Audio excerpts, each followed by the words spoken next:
Iran chief మరణంపై Asaduddin Owaisi కూడా దాన్ని ఖండించారు. అసలు ఇండియా కూడా స్తబ్దుగా ఉండడం, దాని మీద స్పందించాలంటూ చేసిన వ్యాఖ్యలపై మనతో మాట్లాడడానికి బీజేపీ ఆర్మూర్ ఎమ్మెల్యే పైడి రాకేష్ ఒకసారి మాట్లాడించేటువంటి ప్రయత్నం చేద్దాం.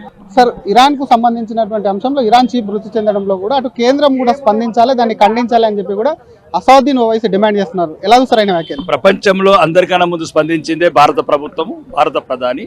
ఎందుకంటే ఇది శాంతి కాముక దేశం, శాంతి కోరుకునే దేశం. అసౌద్ ఓవైసీన్ లాగా ఇంకో రకం కాదు ఇది. ఎందుకంటే మేము చెప్పినాం అన్ని దేశాలు సంయమనం పాటించాలి. ఇజ్రాయెల్ కావచ్చు, అమెరికా కావచ్చు, ఇరాన్ కావచ్చు, మిగతా ఏదైనా దేశాన్ని అయితే కూడా శాంతి తప్ప ఇంకొకటి ప్రత్యామ్నాయం లేదు, యుద్ధం అసలే కాదు అని చెప్పింది. దానికి అసౌద్దీన్ ఓవైసీ గారికి ఇంకా మీకు చెప్పాల్సింది ఏంటంటే ఇంకా ఇబ్బందికరంగా ఉంటుంది.